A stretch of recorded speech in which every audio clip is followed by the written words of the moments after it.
Dear students, Gayatri college Sanchore के YouTube channel पर आपका स्वागत है। इस चैनल को अधिक से अधिक सब्सक्राइब करें, शेयर करें। आज हम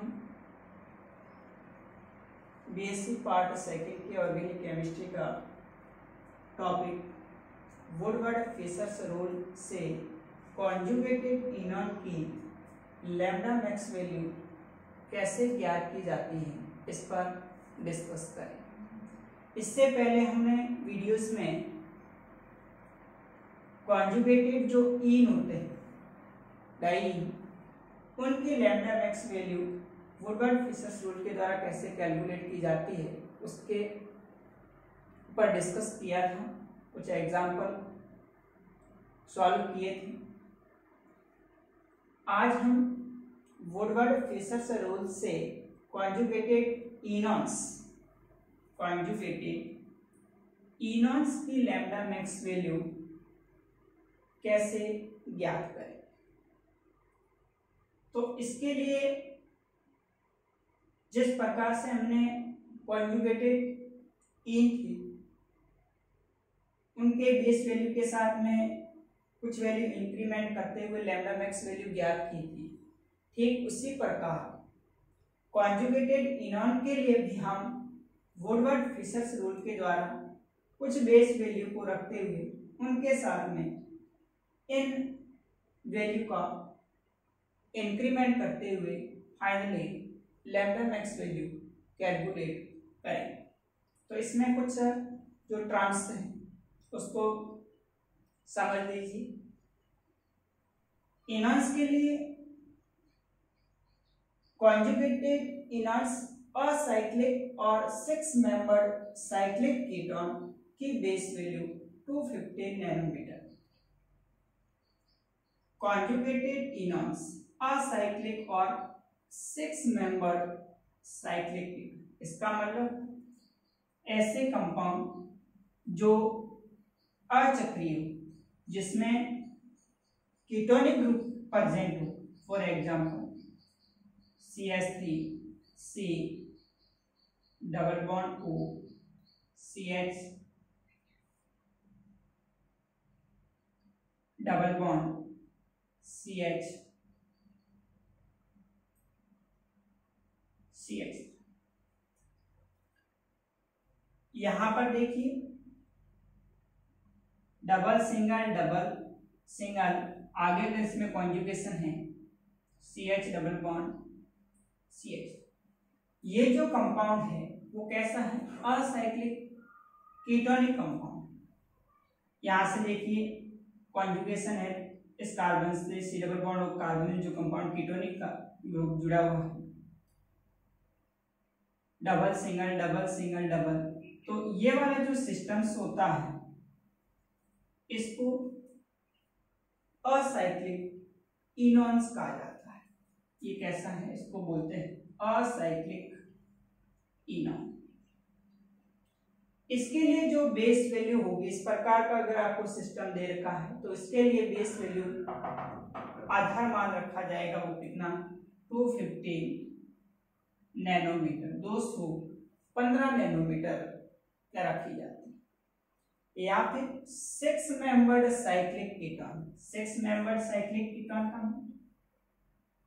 इस प्रकार का कंपाउंड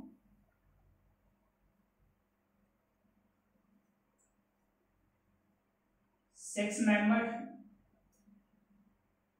रिंग कीटोनिक ग्रुप जुड़ा हुआ है कार्बन के साथ में, डबल सिंगल इस प्रकार का कॉन्जुगेशन है। तो ये वाला जो सिस्टम है वो 6 मेंबर्ड साइक्लिक कीटोन। इसके लिए भी जो बेस वैल्यू होती है वो कितनी रखी जाएगी? 215 नैनोमीटर। तो यदि एग्जाम में इस तरह से आपको कंपाउंड दे रखा होता है इनॉन्स का, तो उसके लिए असाइक्लिक या फिर 6 मेंबर्ड साइक्लिक कीटोन है तो बेस वैल्यू 215 नैनोमीटर रखी जाए। नेक्स्ट बात करें हम असाइक्लिक एंड 5 मेंबर्ड कीटोन की। असाइक्लिक यहाँ पे 5 मेंबर जो कीटोन है उसके लिए जो बेस वैल्यू होती है वो 202 नैनोमीटर। इस तरह से भी आपको कंपाउंड दे रखा हो सकता है, और उसके इस तरह से कॉन्जुगेशन में ये 5 membered cyclic ketone, 5 membered acyclic इस प्रकार से कीटोन होती है तो उसके लिए बेस वैल्यू कितनी रखी जाती है। अब इस कंपाउंड के लिए जो बेस वैल्यू होगी वो 202 नैनोमीटर रखी जाएगी। तीसरा इसमें अल्फा बीटा अनसैचुरेटेड एल्डिहाइड, इस प्रकार का भी कंपाउंड हो सकता है, अल्फा बीटा अनसैचुरेटेड एल्डिहाइड, जैसे C double bond O H CH double bond CH, carbonate के कार्बन वाला पास वाला कार्बन ये alpha beta, alpha beta unsaturated CHO group जुड़ा हुआ है, एल्डिहाइड ग्रुप जुड़ा हुआ है, ना कि कीटोनिक ग्रुप। तो ऐसे कंपाउंड के लिए जो बेस वैल्यू होगी, बेस वैल्यू इसके लिए रखी जाएगी वो 207 नैनोमीटर। तो एग्जाम में जो सवाल पूछा जाएगा उसमें आपको देखना पड़ेगा कि किस प्रकार का सिस्टम, किस प्रकार का कंपाउंड है, नॉन असाइक्लिक या 6 मेंबर्ड है या फिर 5 मेंबर्ड कीटोन है या फिर अल्फा बीटा अनसैचुरेटेड एल्डिहाइड है, उसके आधार पर उनकी बेस वैल्यू रखें। इसके बाद में इन बेस वैल्यू के साथ में जो वैल्यू इंक्रीमेंट की जाती है, जिस प्रकार हमने इसके अंदर पढ़ा था उसी प्रकार इसमें भी एक्सोसाइक्लिक डबल बॉन्ड होगा, बाह्य चक्रीय द्विबंध होगा, जो मैंने बताया था आपको इस तरह से कि रिंग के बाहर कहीं पर भी इस तरह से पाई बनता हुआ नजर आता है तो इसको एक्सोसाइक्लिक डबल बॉन्ड कहा जाता है। उन बेस वैल्यू के साथ में प्रत्येक एक्सोसाइक्लिक डबल बॉन्ड की +5 नैनोमीटर वैल्यू ऐड करें। इसके अलावा दूसरा इसमें प्रत्येक एल्काइल या फिर जो वल्य अवशेष होते हैं, जिस प्रकार इसमें पढ़ा था उसी प्रकार इसमें भी जो भी प्रतिस्थापी समूह होगा या वल्य अवशेष होगा उनका वैल्यू ऐड किया जाएगा।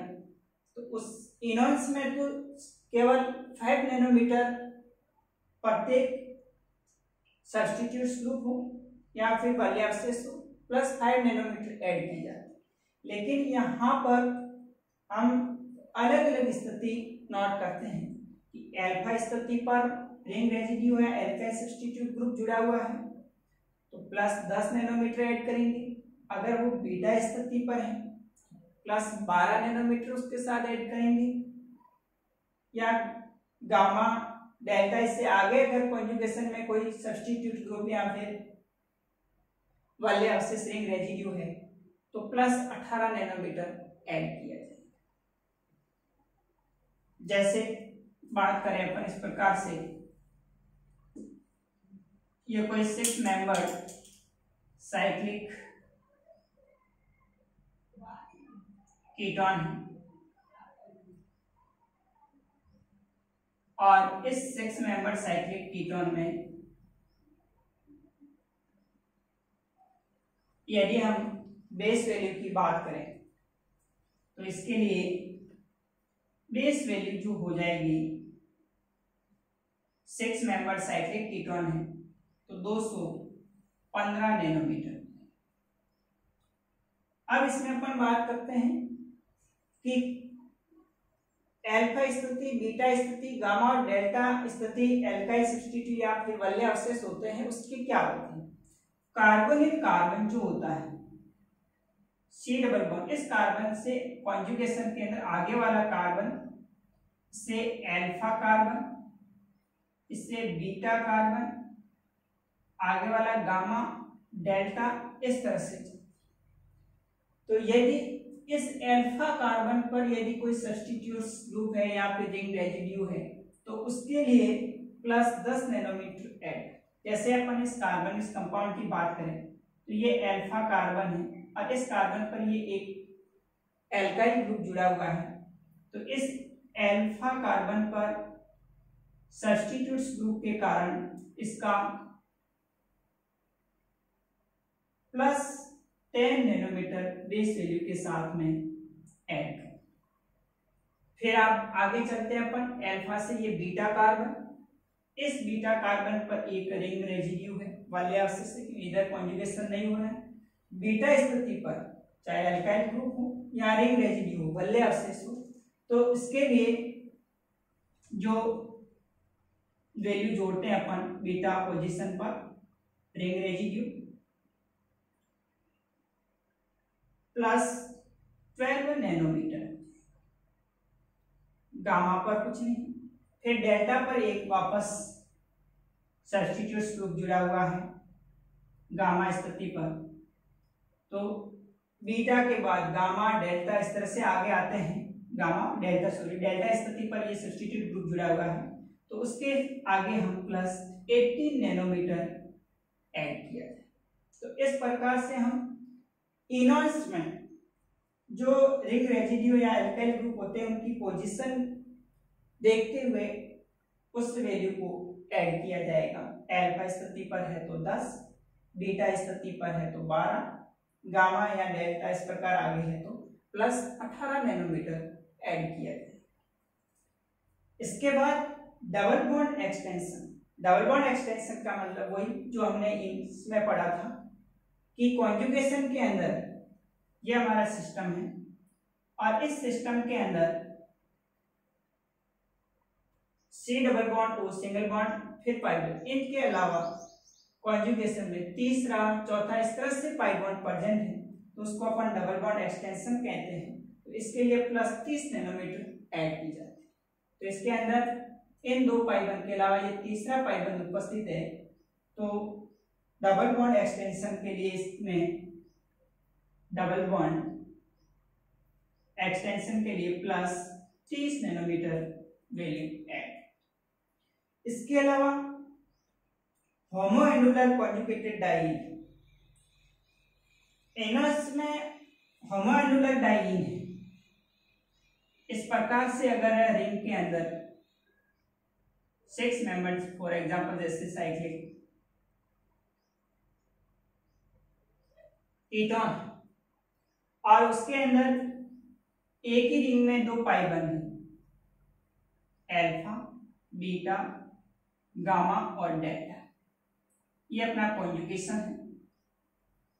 और इसमें 6 मेंबर साइक्लिक कीटोन में एक ही रिंग में कॉन्जुगेशन के अंदर 2 पाई बंद उपस्थित हैं, तो ये वाला जो सिस्टम है वो होमोएनुलर कॉन्जुगेटेड डाइईन होगा और इसके लिए इसके बेस वैल्यू के अंदर +39 नैनोमीटर वैल्यू ऐड की गई। तो इस प्रकार से और भी कोई क्रोमोफोर ग्रुप जुड़ा हुआ जैसे OH ग्रुप है, अल्फा स्थिति पर है तो +35 नैनोमीटर ऐड करेंगे, OH ग्रुप बीटा स्थिति पर है तो +30 नैनोमीटर वैल्यू ऐड की जाएगी और गामा या फिर डेल्टा इस तरह से स्थिति पर है तो +50 नैनोमीटर ऐड किया जाए। तो इस प्रकार से उस कंपाउंड की बेस वैल्यू में इन वैल्यू को इंक्रीमेंट करते हुए कॉन्जुगेटेड इनर्स का वुडवर्ड फेसर्स रूल के द्वारा लैम्डा मैक्स वैल्यू कैलकुलेट की जा सकती है। तो यह भी एग्जाम में सवाल पूछा जाता है, 1-2 कंपाउंड इन के होते हैं और 1-2 कंपाउंड इनर्स के होते हैं। तो अब हम इसका 2-3 एग्जाम्पल सॉल्व करते हैं जो एग्जाम में पूछे गए हैं, जिस आधार पर आप भी अगर एग्जाम में क्वेश्चन पूछा जाए तो लैम्डा मैक्स वैल्यू कैलकुलेट कर सकते हैं।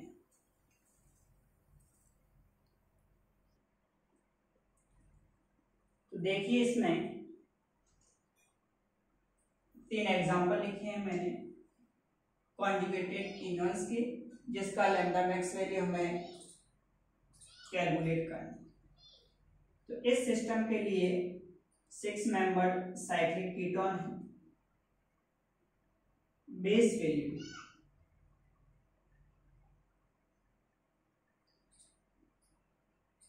जिस C double bond O carbon से कॉन्जुगेशन स्टार्ट हो रहा है सिस्टम को सिलेक्ट कर लेते हैं इस तरह से। ये alpha carbon, beta carbon, gamma carbon, delta. 6 member जो साइक्लिक कीटोन होती है इसके लिए बेस वैल्यू 215 नैनोमीटर। अब इसके साथ में जो वैल्यू इंक्रीमेंट की जाएगी अल्फा स्थिति पर एक रिंग रेजिड्यू है,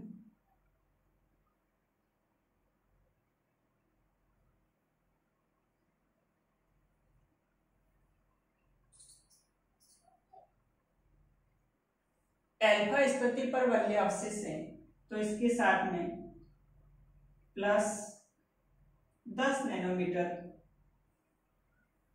ऐड कर देंगे।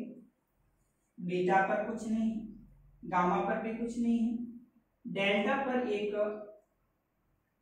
रिंग रेजिड्यू वरीय अवशेष।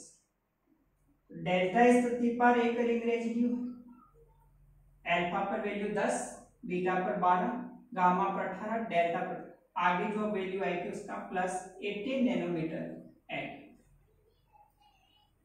इसके अलावा इस कंपाउंड में सब्स्टिट्यूट ग्रुप जुड़े हुए नहीं है।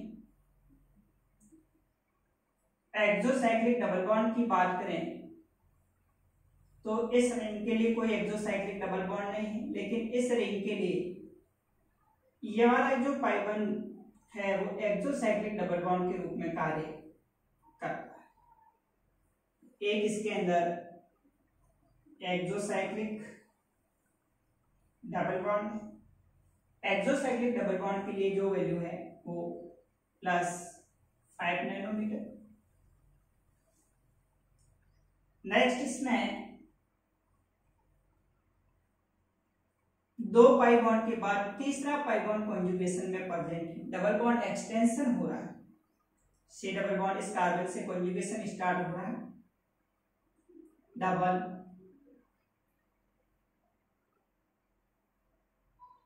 सी डबल बॉन्ड और ग्रुप अल्फा कार्बन पर, फिर alpha, beta, gamma, delta.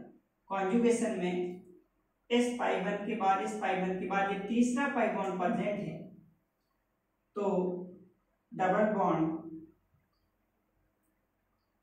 Extension. तो इसके लिए डबल बॉन्ड एक्सटेंशन में प्लस 30 नैनोमीटर वैल्यू और ऐड की जाती है। इसके अलावा ये सिस्टम एक ही रिंग में दो पाई बॉन्ड प्रेजेंट है, होमोएनुलर है। होमोएनुलर के लिए इनके साथ में प्लस 39 नैनोमीटर वैल्यू और ऐड की जाती है। अब इसके अलावा इस कंपाउंड में और कुछ भी नहीं है। टोटल जो लैम्डा मैक्स होगा कैलकुलेट करेंगे तो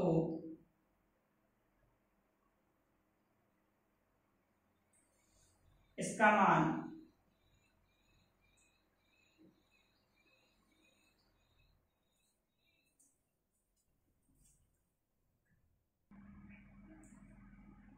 टोटल लैम्डा मैक्स की वैल्यू इसके लिए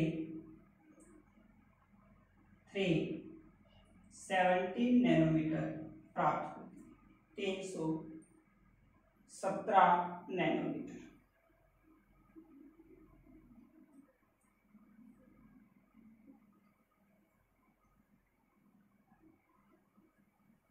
सॉरी,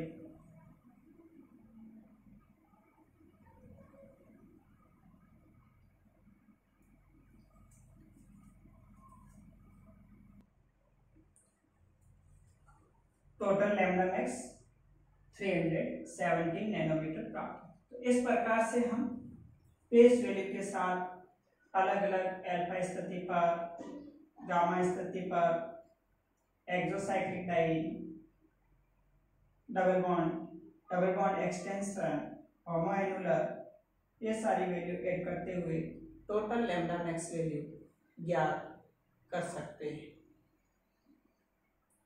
नेक्स्ट इस कंपाउंड की बात करें हम तो यहाँ पर असाइक्लिक कीटोन है, इसके लिए base value 215 nanometre, alpha carbon beta, carbonyl carbon को छोड़ करके अल्फा कार्बन जो CH है इस पर कोई प्रतिस्थापी समूह जुड़ा हुआ नहीं है। बीटा स्थिति पर एक सब्स्टिट्यूट प्रतिस्थापी समूह जुड़ा हुआ है, तो बीटा पोजीशन पर सब्स्टिट्यूट ग्रुप है, इसके लिए अल्फा पर 10 बीटा पर प्लस 12 नैनोमीटर एड। अब इसके अलावा इसमें कुछ भी नहीं है। Total lambda max value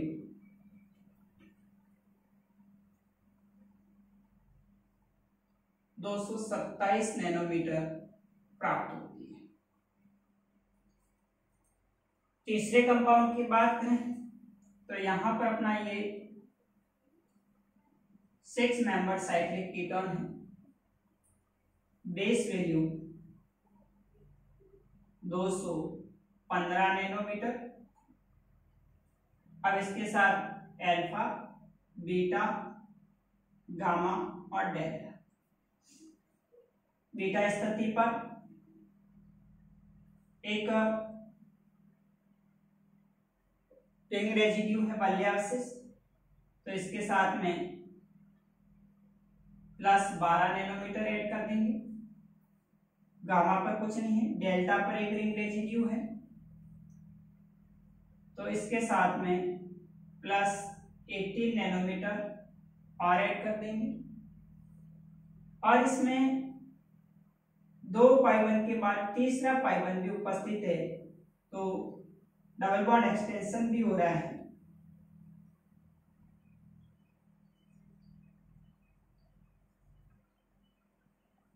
plus 30 nanometre ये ऐड हो जाएगा। एक्सोसाइक्लिक डबल बॉन्ड की बात करें तो इस रिंग के लिए ये वाला पाई1 एक्सोसाइक्लिक डबल बॉन्ड के रूप में कार्य करता है। इस रिंग के लिए कोई एक्सोसाइक्लिक डबल बॉन्ड नहीं। सी डबल बॉन्ड ओ जो होता है इसको अपन एक्सोसाइक्लिक डबल बॉन्ड नहीं मानते हैं। सिर्फ सी डबल बॉन्ड ओ के अतिरिक्त इस प्रकार रिंग के बाहर कोई पाई1 प्रेजेंट है तो एक्सोसाइक्लिक डबल बॉन्ड है। और इसके लिए एक्सोसाइक्लिक डबल बॉन्ड के लिए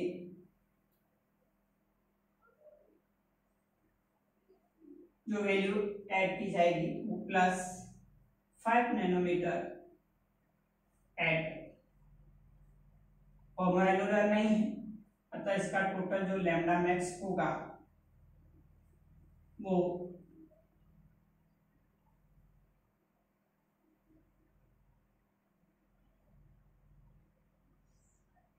10 5 15 5 20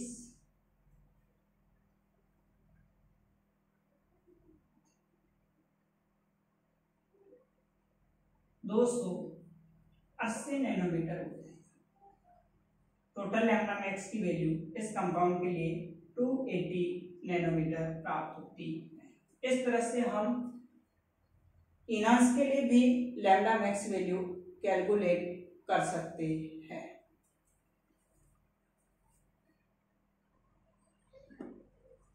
तो इस प्रकार से हम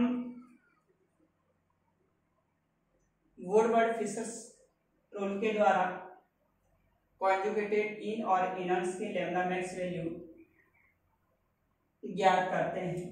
तो एग्जाम में जब सवाल पूछा जाता है तो पहले उस कंपाउंड को देख करके आपको पता लगाना है कि ये कॉन्जुगेटेड इनॉन्स से है या फिर कॉन्जुगेटेड इन से। जो कंपाउंड दे रखा होता है उसके आधार पर उसकी बेस वैल्यू और बेस वैल्यू के साथ साथ में जो वैल्यू इंक्रीमेंट करते हैं उनको जोड़ते हुए टोटल लैम्डा मैक्स की वैल्यू ज्ञात कर सकते हैं। Okay, thank you.